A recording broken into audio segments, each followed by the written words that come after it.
Kung giingnan ka nga, nag-adjust ka, unsa may mahitabuan na nimo. Kanang istoryahon mi, inon mi nga, ipasabot mi na ngaman kuno, di kuno mi magpahilabot. Nga na impierno la economic, ng anak mi.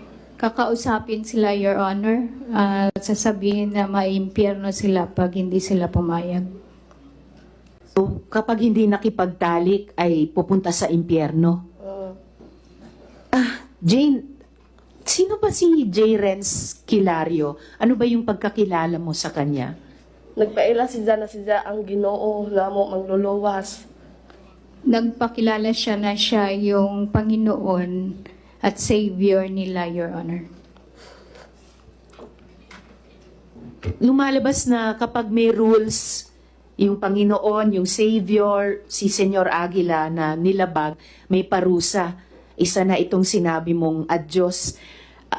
Meron pa bang ibang mga parusang ginagawa bukod sa adyos? Ug dili mi mosunod sa ilang voluntaryo, mga paksol, i-restricted mis paksol, iruleta, ug kanang padulan. Kung hindi sila susunod, mayroon silang paddle, may ruleta, at restricted, Your Honor.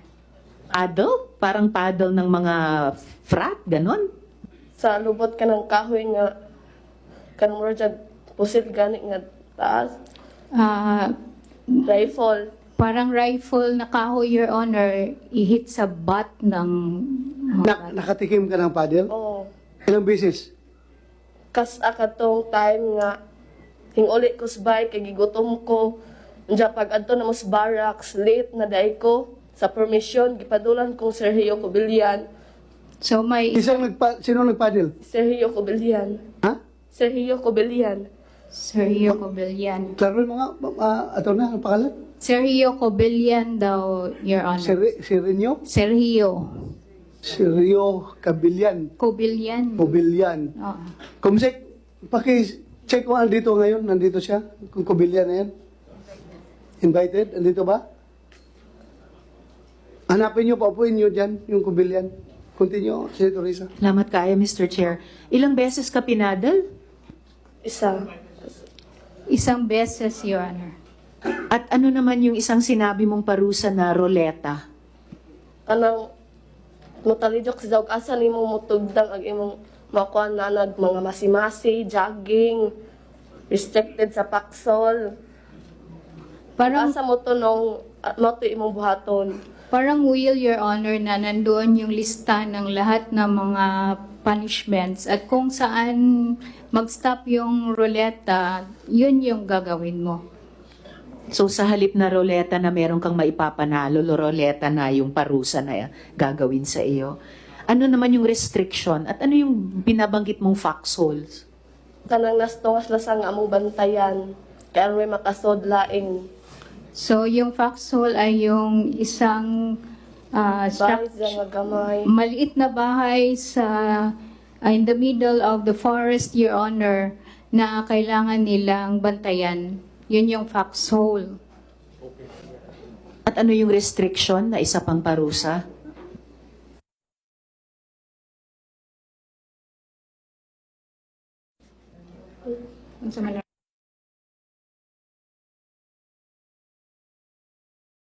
Kas paksol gani nga pila ka semana unja dili ka pwede duolon. Dito ra ka way trapal, magdujan ra ka. So, yung restricted, Your Honor, ay ilalagay sila dun sa foxhole in the middle of the forest at walang pwedeng makakalapit sa kanila.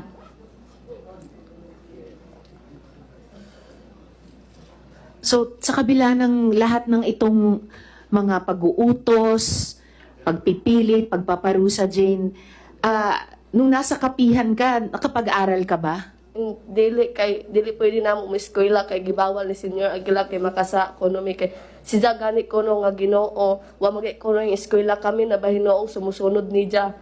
So, bawal sa kanila ang pumunta sa eskwela, Your Honor, kasi sabi ni Senyor Aguila, siya nga na Panginoon, hindi nga siya nag-aral eh. Sila pa kaya? Oh. So kung kailangan ko pang itanong, Jane, pero So bakit mo naisipan na tumakas?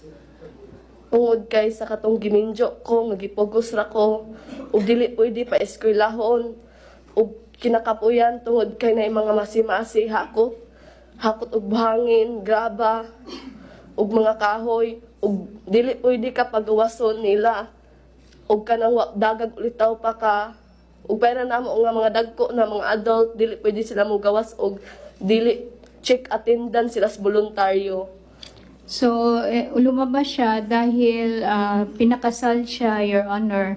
At saka pagod na daw siya sa dami ng kanilang ginagawa at hindi sila allowed na mag-eskwela, Your Honor. Kahit ako, Jane, adult, napapagod din ako marinig lahat nung pinagdaanan mo. Ano pa kaya ikaw, no, na bata pa hanggang sa ngayon. At sa ngayon, Jane, kasama mo si tatay mo, pero ang nanay mo ay nandoon pa rin hanggang ngayon sa kapihan. Giminjo, otro ni Senior Aguila. Yung mother niya ay pinakasal sa iba, Your Honor. Doon, ni Senior Aguila. Yung mother mo nakasal sa father mo, pinakasal ni Senyor Aguila sa iba? Oo. Paano mo nalaman na pinakasal siya sa iba? Katong pag-prag-lit na mo prag-racing, nagpatawag si nanay o katong laki. May flag raising sila doon, Your Honor, na pinatawag yung nanay niya at yung bagong husband niya, yung lalaki. Kay dili ko no pwede o dili mi pares, kay di ko no mi kasaka sa arka ni Noe. Hindi daw pwede na walang pares dahil hindi sila makakapasok sa arka ni Noah. Noe. Hindi pwedeng walang kapares dahil pag walang kapares, hindi maililigtas. So dapat, parang yung mga hayop sa arko ni Noah, dapat pares-pares. Okay. Dagang salamat, Jane, ha? Baka mamaya may mga tanong pa sa iyo, pero ngayon pa lang maraming salamat sa pagsasalita mo sa amin. Alang-alang sa sarili mo at sa ibang mga bata pa na tumakas at yung mga maraming bata pa na nando doon. Dagan salamat eh. Jane, Hindi ko ma-imagine. Jane? Yes, Mr. Chair. yung lahat, tanan gipanulti ni mo diri karon walay nagtudlo kanimo ni ana. Ako Tinuod na ang ikoray ako mismo Ha? yung doon nila tungod kay walay nagtudlo ha.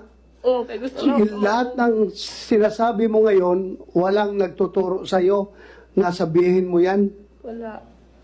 Lahat yan base sa iyong personal experience. Dili man ko kasubay og buya noon agihan.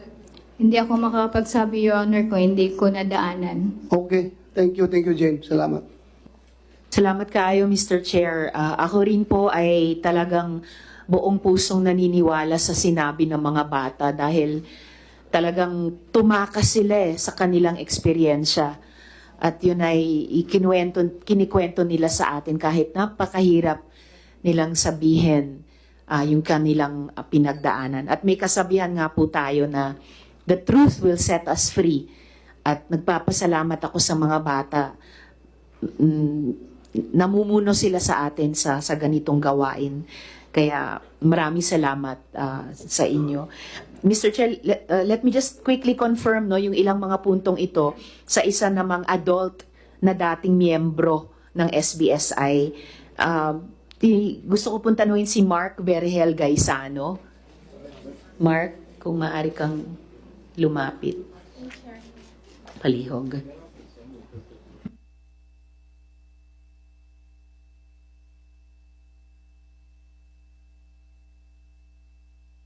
Mr. Chair, nakapag-oath din po si Mark Berhel Gaisano kanina. Mark, Tapos na po, ma'am. kinukumpirma mo ba na ikaw ay miyembro ng Agila, yung elite army ni Senyor Aguila? Yes, ma'am. Yes, ma'am. At kailan ka po umalis sa kapihan? Last year, August 2022. Yung kapatid mo rin, ay ipinakasal ni Senyor Aguila? Yes, ma'am. At ilang taon po yung kapatid nyo nung ipinakasal siya? 12 years old. So 12 years old. Kumbaga, dumaan din siya sa prosesong sinabi ni